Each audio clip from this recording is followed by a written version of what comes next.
All right, so I'm not really sure what else to do.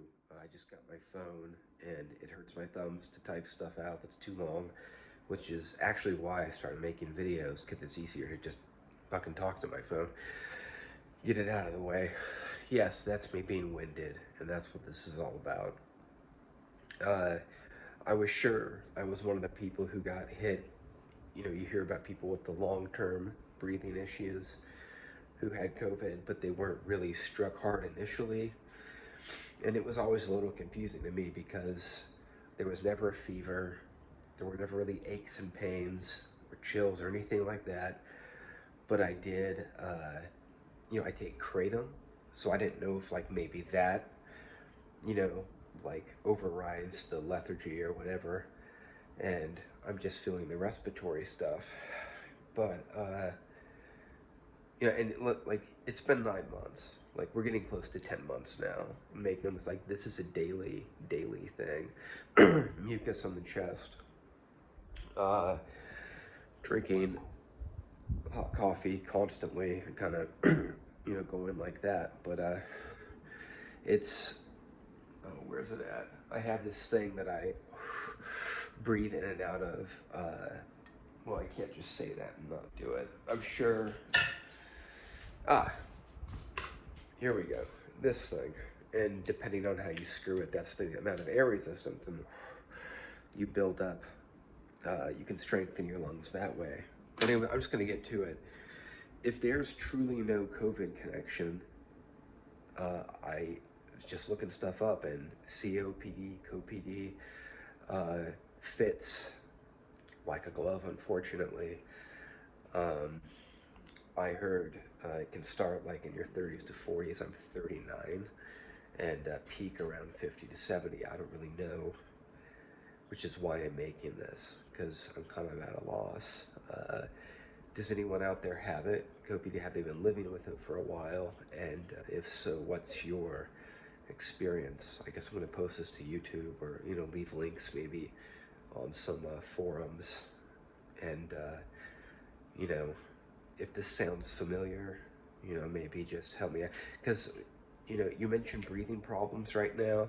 I mean, what a time to like be dealing with this when like you even say respiratory stuff to any doctor and they freak out. They're like, no, stay home, quarantine. Where it's like, no, I'm not contagious. This isn't new. This has been like I'm going on almost like a year of this, and it's been horrible. I keep having dreams where like I'm partway underwater and I can't breathe, and I wake up and I still can't really breathe. It's horrible. I would not wish respiratory issues on my worst enemy. I really wouldn't. I can't think like there are people I fucking hate that are not in my life directly, but like people in the political field mostly. No names need to be dropped, but I wouldn't wish it on any of them because that's how bad it is. Um, just the idea that it never goes away. There is no cure. Uh, Now, excuse me, sorry about that. I'm drinking all the coffee. If you can strengthen your lungs, like to me, it's all about how I feel. I'm already somebody who like 39 is longer than I plan to make it. So I'm just not wanting this to get too long.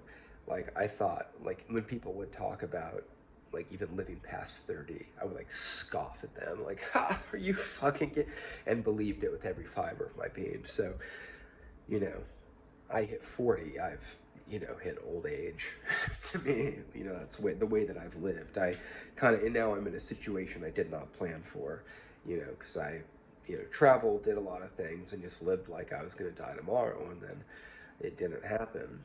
And, you know, but, now here I am, and I'm doing okay. I got my instruments and, things like that, and it's good. But I've noticed I'm not playing as much music lately. I'm not as creative because when you can't breathe properly, it affects everything, and that's where it's horrible. And I'm just hoping maybe I could get some insights from people who've dealt with this, and because I mean I'm already thinking like I've read people say, talking about euthanasia, because I believe that euthanasia on demand should be a thing where if it's truly obvious that a person is not going to recover, that they should be able to like have the say and like let me go peacefully. And that's Nebutol. I don't know. It's a barbiturate. You just you go to sleep and you don't wake up. And that sounds, I mean, everybody dreams of like, like that's the way that everybody wants to go. Let me just go in my sleep peacefully. Peaceful natural causes. uh, well, they have the technology to make that available. And that's, you know well, I mean, anyway, I don't want to get too far ahead of myself, but that's, I kind of am getting ahead of myself. Like, I know you can order it online, and do I just wait till this gets bad enough? Do I have years? Do I have, is this actually COVID related, or there is some, because here's the thing, there's been no improvement. There is no recovery in sight. I was optimistic here and there at different moments, but like, no, this is, and like, I can't even inhale a hit of marijuana, which I normally like smoke. I never smoke cigarettes really, but like, I don't know. I don't know what the fuck's going on, but like with the COVID and the pandemic, this is the worst time to have, something like, I wanted to get a longer acting inhaler. I have albuterol, and it's so short lived. That's another thing I could use help with is like what's the best inhaler that's longer lasting that could provide relief. Like, I don't know. I guess I'll just leave it here, and this kind of gives an idea of where my head is and what I'm going through. But yeah, it's, I would say leave comments on the video itself, because I'll post it to YouTube.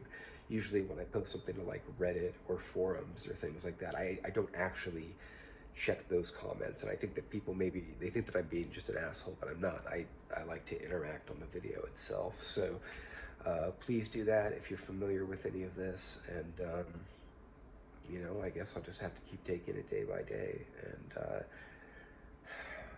yeah, we'll see. It's scary shit. All right. Good luck to all of us. Even if you don't have, it's crazy times. So we'll fucking see where all this shit goes. So, all right.